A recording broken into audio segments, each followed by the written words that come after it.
je suis arrivé en tant qu'ingénieur sécurité, le premier ingénieur sécurité des équipes cloud de Cegid. Alors du cloud, on en fait depuis 2001 au niveau du groupe. Un gros chantier qui était sur la sécurisation des endpoints et la sécurité liée aux utilisateurs surtout. Ça a été donc 2 projets. Sécurisation des mails et ensuite sécurisation des endpoints au travers une remise à jour de l'antivirus et l'EDR. On peut rappeler la taille du parc justement? Alors c'est 3000 collaborateurs, le groupe Cegid répartis dans 15 pays différents dans le monde. Pratiquement 3000 postes. Et donc 3000 postes plus des serveurs, donc ça fait, si on parle en tant qu'endpoint, on doit être aux alentours de 3500-4000 endpoints à sécuriser. Alors c'est du service managé autour de l'EPP-EDR en fait. Donc c'est rentré dans le cadre de notre projet. On souhaitait s'adjoindre des experts pour pouvoir exploiter la solution. Cegid est un éditeur de logiciels, on n'est pas une boîte qui est experte en cybersécurité, c'est pas notre métier tout simplement.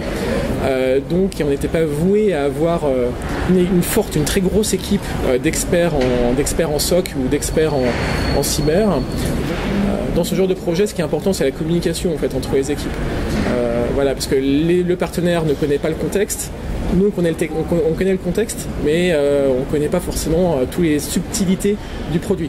Donc la communication entre les 2 équipes est extrêmement importante. Ce qui est bien avec ce service-là, c'est d'avoir en fait des alertes. Quand elles arrivent chez nous, elles sont qualifiées. Donc en fait, le fait d'utiliser un micro-SOC externe, ça nous enlève tout le bruit qu'on peut avoir dans les alertes, dans ce qui est détecté par ce genre de technologie. Et donc c'est très qualitatif ce qu'on obtient. Et donc nous, ça nous fait gagner du temps. Et donc ça, c'est extrêmement important dans un monde où en fait on est sollicité sur plein de projets et on n'a pas forcément le temps de tout faire.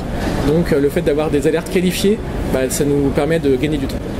Elles sont filtrées justement comment, par un SIEM dans le SOC? Comment ça se passe? Alors c'est au niveau des équipes d'Orange. Donc il y a une partie qui est faite au travers des règles automatisées chez eux. Et après il y a des analystes qui font cette qualification plus fine et qui font un premier niveau d'investigation, de levée de doute. Ça aussi c'est extrêmement important dans cette partie EDR. C'est que il faut savoir si ce qui est détecté c'est vraiment en place ou pas.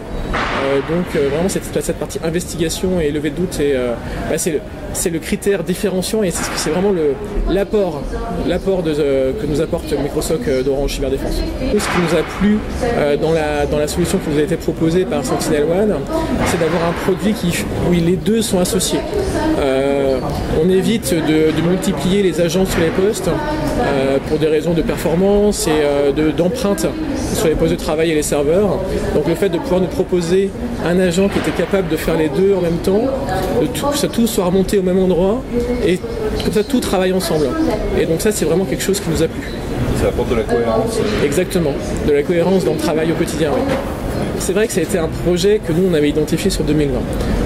Donc c'est un projet qu'on a démarré au premier trimestre et c'est vrai le confinement est arrivé, ça a surpris entre guillemets tout le monde et finalement à part les quelques premiers jours où les gens ont dû se réadapter etc.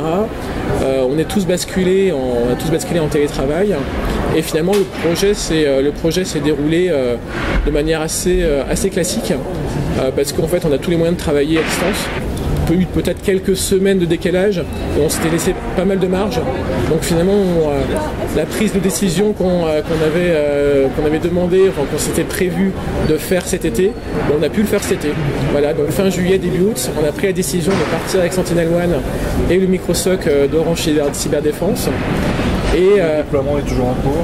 Oui, il a démarré donc début septembre, enfin mi-septembre pour être exact. Et on a loti le déploiement pour éviter d'avoir une trop grosse masse d'informations qui arrivent en même temps, pour assurer une bonne intégration au niveau du micro-SOC. Et donc là aujourd'hui, à date, on est à peu près aux 2 tiers de déploiement. Donc d'ici la fin octobre, normalement, le périmètre sera couvert à 100%.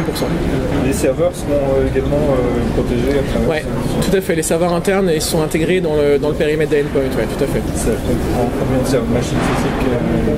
Ça fait à peu près un peu plus de 500 machines au niveau serveur. Ouais. Qui sont toutes localisées dans votre data center? Alors réparties dans nos différents data centers, parce qu'on n'a pas toutes au même endroit.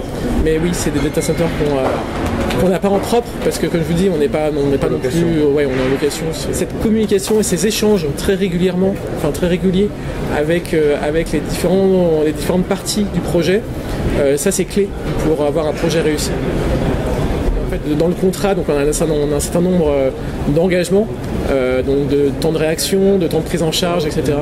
Je ne peux pas vous les dévoiler aujourd'hui, ça fait partie du contrat négocié. Mais oui, il y a des clauses, il faut être attentif parce que c'est ce qui définit et ce qui cadre le service. Là, on est sur un service qui est quand même structurant, on est quand même sur la sécurité de l'ensemble des endpoints. Voilà, on ne peut pas se permettre d'avoir du retard. Alors comment va se poursuivre le projet au-delà de fin octobre quand tout sera déployé? Qu'est-ce qui est prévu pour les mois suivants et l'année 2021? Donc on va passer en phase de recette et ensuite de run. Donc on va se laisser quelques semaines pour finaliser le déploiement et l'intégration. Donc on va dire que ça va courir en étant réaliste jusqu'à la fin de l'année.